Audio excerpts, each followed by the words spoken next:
2007 में हैदराबाद में हुए ब्लास्ट को लेकर आज हैदराबाद एनआईए अदालत का फैसला आया है, जिसमें से 2 लोगों को कसूरवार ठहराया गया है, जबकि 2 लोगों को बरी कर दिया गया है।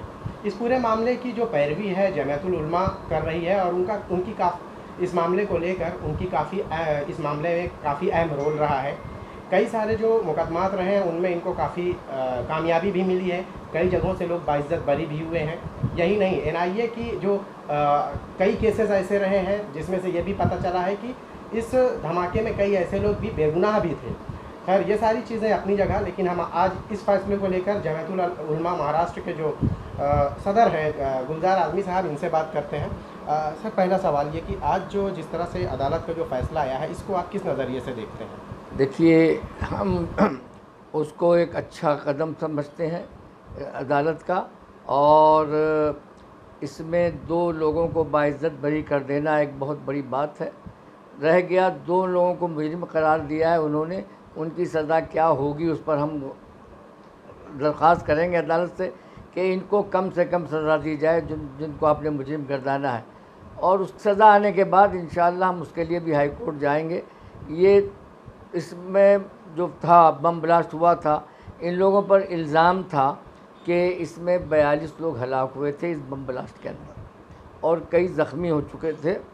इसमें जो सादिक असरार है वो उस वक्त बम्बई में जेल में मौजूद था जब ये बम ब्लास्ट हुआ है, और वहाँ उसको मुजरिम गर्दाना गया था, लेकिन आज अदालत ने उसको बाइज्जत बरी किया है। हम ये समझते हैं कि अदालत के सामने अगर सही पैरवी की जाए और सही शवाहिद और सबूत पेश किए जाएँ तो अदालत इंसाफ देती है। ऐसा नहीं है कि वो आँख बंद करके पुलिस के कहने के मुताबिक कोई फ़ैसला देती हो, बल्कि वो सोचती है, समझती हैं। और हम ये समझते हैं कि जहाँ हमने बहुत मुकदमात में कामयाबी हासिल की है, आज ये जुज़वी कामयाबी है, और हम समझते हैं कि उसमें कम से कम सज़ा दी जाएगी। बहरहाल जो भी सज़ा होगी हम हाई कोर्ट में उसको चैलेंज करेंगे, और हमें उम्मीद है कि इंशाअल्लाह वहाँ हमें कामयाबी हासिल होगी। इसमें जो मुलजिम जेल में था उसके बाद भी उसका नाम जो है मुलजमैन की फ़हरिस्त में जो है दर्ज कर दिया गया। आखिर वजह क्या रही है? क्या जिस तरह से जो जांच एजेंसियां हैं कहीं ना कहीं एक तबके को टारगेट करने की कोशिश करती हैं? बिल्कुल यही वाक़या है। जैसे देखिए, AIM में जो है ये सादिक असरार, ये अहमदाबाद बम ब्लास्ट में केस में भी मुलजिम है, और आपके दिल्ली में भी मुलजिम है, बम्बई में भी मुलजिम है, और हैदराबाद में भी मुलजिम था।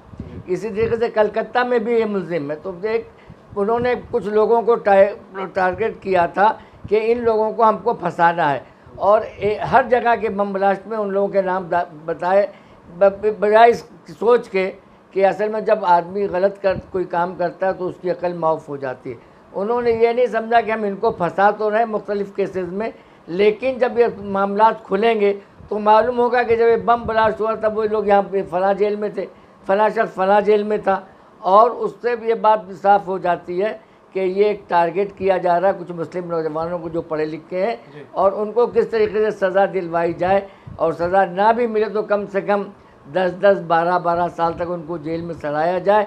अब यही देख लीजिए, आपके 10 साल के बाद ये जजमेंट आया है जी। तो अभी सादिक जो है उसका बम्बई में जो केस चल रहा है उसको अभी शुरू भी नहीं हुआ है। तो मानते हैं ना कि देर सही दुरुस्त फैसला है?